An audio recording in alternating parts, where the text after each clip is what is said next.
जब एक बेटी बनी माँ की ढाल। आशा का मन बहुत परेशान था। आज पापा ने फिर माँ के ऊपर हाथ उठाया था। विमला उसकी माँ 70 साल की हो चली थी। इस उम्र में भी उसके पिता 36 वर्ष के पिता अब तक अपनी पत्नी पर हाथ उठाते थे।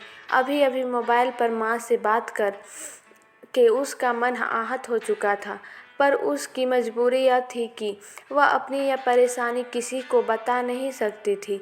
अपने पति व बच्चों को भी कैसे बताती कि इस उम्र में भी उसके पिता उसकी माँ पर हाथ उठाते हैं। माँ के शब्द अभी भी उसके दिमाग में गूंज रहे थे। बेटा, अब और नहीं सहा जाता है। इन बूढ़ी हड्डियों में अब इतनी जान नहीं बची है कि तुम्हारे पापा के हाथों से बरसते मुक्कों का वेग सह सके। पहले शरीर में ताकत थी, मार खाने के बाद भी लगातार काम में लगी रहती थी। कभी तुम लोगों पर अपनी तकलीफ जाहिर नहीं होने दी, पर अब मार खाने के बाद हाथ, पैर, पीठ, गर्दन, पूरा शरीर जैसे जवाब दे देता है। दर्द के कारण रात भर नींद नहीं आती है। कराती हूँ तो भी चिल्लाते हैं। शरीर जैसे जिंदा लाश में तब्दील हो गया है। जी करता है या तो कहीं चली जाऊं या फिर मौत ही आ जाए, ताकि इस दर्द से हमेशा के लिए छुटकारा मिल जाए। पर दोनों ही बातें नहीं हो पाती। चलने तक को मुहताज हो गई हूँ। आशा माँ के दर्द, पीड़ा और बेबसी से अच्छी तरह वाकिफ थी, लेकिन वह कर भी क्या सकती थी। माँ को अपने घर ले आना भी तो समस्या का समाधान नहीं था, और आखिर कब तक माँ को वह अपने घर रख सकती थी। अपनी घर गृहस्थी के प्रति भी तो उसकी कोई जिम्मेदारी थी। ऊपर से भाइयों के ताने सुनने को मिलते। सो अलग उसके दोनों भाई अपनी अपनी गृहस्थी में व्यस्त थे। अलग रहे माँ बाप की भी कभी कभी टोह ले लिया करते थे। वैसे तो बचपन से उसने अपनी माँ को पापा से मार खाते देखा था। घर के हर छोटे बड़े निर्णय पर माँ की चुप्पी व पिता के कथन की मुहर लगते देखा था। वह दोनों के स्वभाव से परिचित थी। वह जानती थी कि सदा से ही घर गृहस्थी के प्रति बेपरवाह और लापरवाह पापा के साथ माँ ने कितनी तकलीफ़ें सही है, और बड़ी मेहनत से तिनका जोड़कर अपनी गृहस्थी बसाई। वह बच्चों को पढ़ा लिखा कर काबिल बनाया, वरना पापा को तो यह तक नहीं मालूम था कि कौन सा बच्चा किस क्लास में पढ़ रहा है। वे तो अपनी मौज मस्ती में ही सदा रहे। उन दोनों के व्यक्तित्व व व्यवहार में ज़मीन आसमान का फ़र्क था। एक तरफ जहाँ माँ आत्मविश्वास, ईमानदार, मेहनती, कुशल और सादगी पसंद महिला थी, वहीं दूसरी ओर उसके पिता मस्त मौला, स्वार्थी, लालची और रसिया किस्म के इंसान थे, जो स्थिति के अनुसार अपना रंग बदलने में माहिर थे। आज भी दोनों के व्यक्तित्व में इंच मात्र भी अंतर नहीं आया था। हाँ, शारीरिक रूप से अस्त-व्यस्त व कमज़ोर होने के कारण माँ थोड़ी चिड़चिड़ी अवश्य हो गई थी। इसलिए जब भी उनके बीच वाद विवाद की स्थिति बनती थी, तो वे प्रत्युत्तर में पापा को बुरा भला जरूर कहती थी। यह बात पापा को कतई बर्दाश्त नहीं होती थी। आखिर सालों से वे उन होठों पर चुप्पी की मोहर देखते आए थे। सो इस बात को हजम करने में उन्हें बहुत मुश्किल होती थी कि उनकी पत्नी उनसे ज़बान लड़ाती है।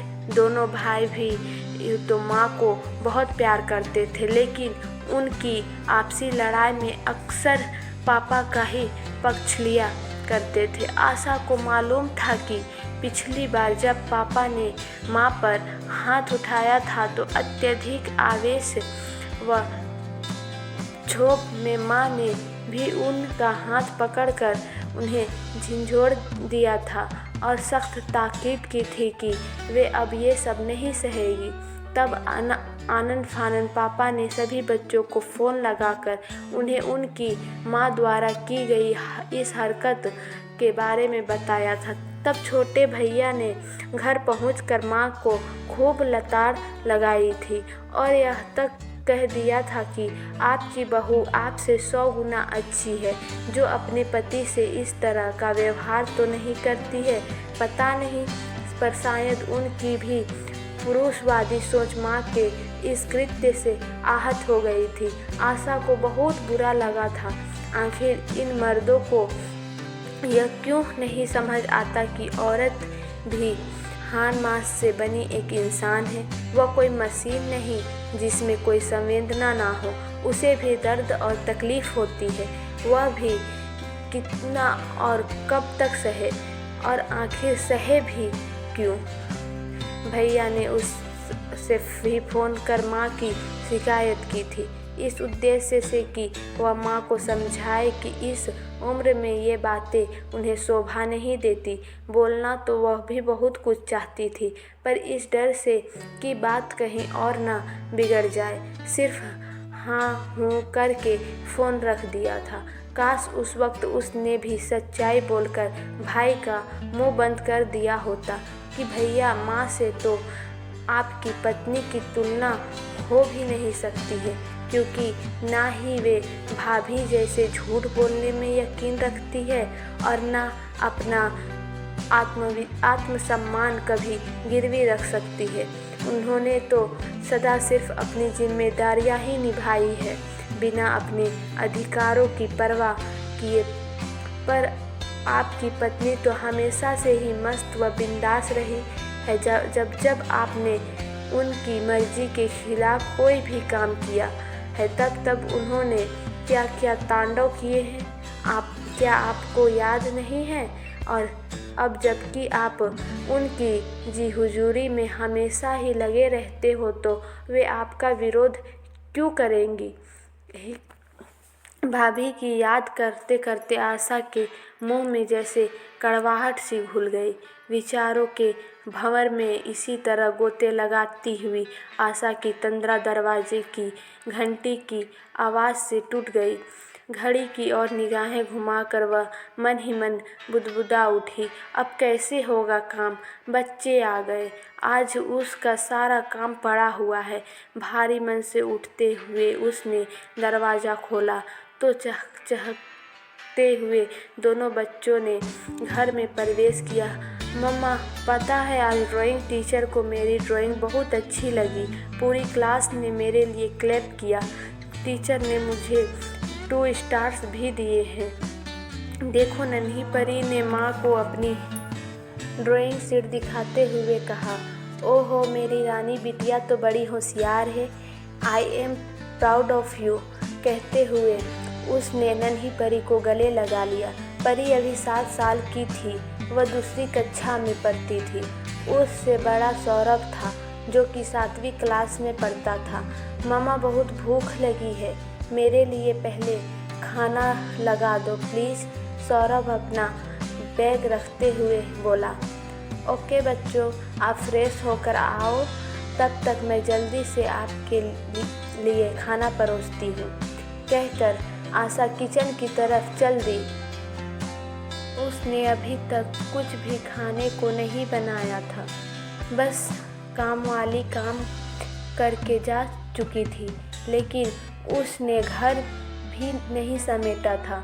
बच्चों की पसंद ध्यान में रखते हुए उसने जल्दी से गर्मा गर्म पराठे और आलू फ्राई बनाकर सॉस के साथ परोस दिया।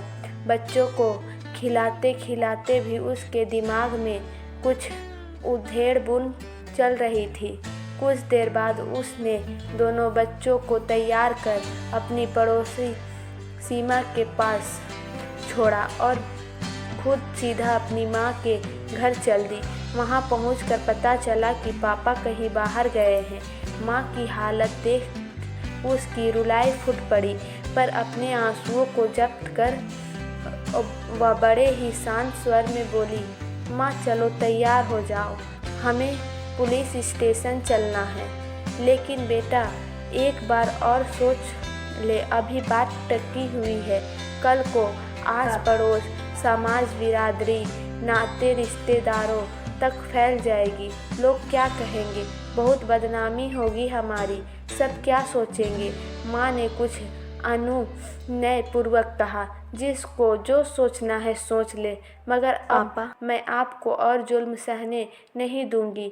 माँ, तुम समझती क्यों नहीं हो, जुल्म सहना भी एक बहुत बड़ा अपराध है और आज तक आप सब सहती आई हो। आपकी इसी सहनशीलता ने पापा को और प्रोत्साहित किया, मगर अब पापा को यह बात समझनी ही होगी। आप पर हाथ उठाना उनके अधिकार क्षेत्र में नहीं आता है। माँ को तैयार कर ऑटो में उनका हाथ थामकर उनके साथ बैठती आशा ने जैसे मन ही मन ठान लिया था, अब बस पापा। अगर कहानी अच्छी लगी हो तो लाइक और सब्सक्राइब करें।